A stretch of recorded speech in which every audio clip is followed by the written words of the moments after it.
पड़ोसन का चस्का। अनूप की उम्र 17 साल थी। वो पास के ही एक स्कूल में 12वीं जमात में पढ़ता था। एक दिन जब वो स्कूल से घर आया तो देखा कि उसकी मम्मी के साथ एक खूबसूरत औरत बैठी थी। वो औरत जवान थी और काफी पढ़ी लिखी भी लग रही थी। मम्मी ने अनूप को बताया कि वो औरत साथ वाले घर में अपने पति के साथ रहने आई है। बातों ही बातों में जब पता चला कि माया नाम की वो खूबसूरत पड़ोसन इंग्लिश में एमए है, तो अनूप की मम्मी ने बिना देर किए माया के यहाँ अनूप का ट्यूशन लगवा दिया। अनूप तो अपनी माया भाभी के पास पढ़ने के ख्याल से ही झूमने लगा था। अगले हफ्ते से अनूप का ट्यूशन शुरू हुआ तो वो पढ़ने से ज्यादा माया भाभी पर नजरें टिकाकर रखता था। हैरत की बात तो ये थी कि माया भाभी उसे कभी इस बात के लिए टोकती नहीं थी। वो कभी कॉपी पकड़ाने के बहाने उसके हाथों को छूती थीं, तो कभी उसे अपने करीब बिठाती थीं। शुक्रवार का दिन था। अनूप रोज की तरह माया भाभी के पास पढ़ने गया, पर भाभी तो कुछ बीमार दिख रही थीं। उन्होंने अनूप को बेडरूम में आकर पढ़ने के लिए कहा। जब अनूप बेड पर बैठा पढ़ रहा था तो उसका ध्यान अपनी पढ़ाई पर कम और माया भाभी पर ज्यादा था। माया भाभी अचानक कराही तो अनूप को लगा कि उनकी तबीयत बिगड़ रही है। वो उन्हें पानी पिलाने लगा तो उन्होंने गिलास उसके हाथ से लेकर पानी अपनी गर्दन पर उड़ेल लिया। उन्होंने अनूप को पानी पहुंचने के लिए कहा तो अनूप उनकी बात मानकर वैसा ही करने लगा। पर माया भाभी की मंशा कुछ और ही थी। उन्होंने अनूप को अपनी तरफ खींचा और उसे चूम लिया। पहले अनूप थोड़ा सकपकाया, मगर खुद को दूर करने के बजाय उसने माया भाभी के वश में रहना ज्यादा अच्छा समझा। इसके बाद तो वो दोनों उसी बेड पर प्यार का ट्यूशन पढ़ने लगे। माया भाभी और इन नाजायज संबंधों का सिलसिला तकरीबन 2-3 हफ्तों तक चला।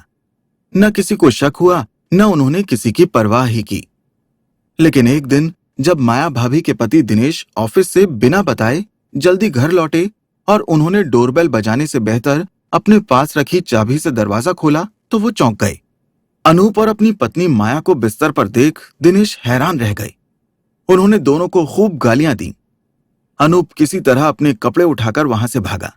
वो घर पहुंचा और अपने कमरे का दरवाजा बंद करके वहीं बैठा रहा। कुछ देर बाद जब मम्मी पापा आए तो उन्होंने जबरदस्ती अनूप को कमरे से निकाला और खरी खोटी सुनाई। पापा ने तो उसे कई चांटे भी जड़ दिए।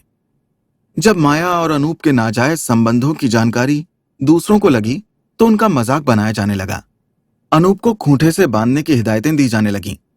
माया का तो घर से बाहर निकलना ही बंद हो गया था। स्कूल में भी अनूप को कोई छिछोरा कहता तो कोई बेशर्म। इन तानों से अनूप की जिंदगी नर्क बन गई थी। पहले दिन अनूप माया भाभी के घर जा पहुंचा। माया ने दरवाजा खोला तो अनूप ने उनके मुंह पर थप्पड़ जड़ दिया और जेब से ब्लेड निकालकर उनकी गर्दन पर चलाने की कोशिश की। जब माया चिल्लाई तो आस पड़ोस के कुछ लोगों ने अनूप को रोका और उसकी मां को वहां बुलाया। माया तो बच गई, पर अनूप को उनकी जान लेने की कोशिश के जुर्म में बाल सुधार गृह भेज दिया गया। इसी तरह अगस्त 2015 की बात है। 23 साल के प्रवीण को पुलिस ने 3 लोगों के खून के इल्जाम में उसके घर से गिरफ्तार किया था।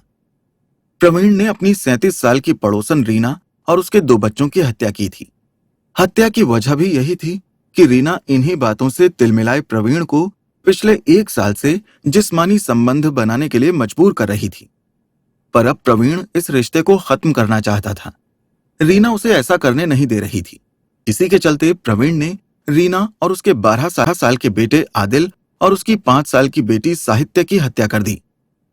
इस तरह के नाजायज संबंधों में अक्सर लड़के की उम्र औरत से छोटी होती है, पर आने वाले खतरों के शिकार वो दोनों ही किसी न किसी तरह से होते हैं।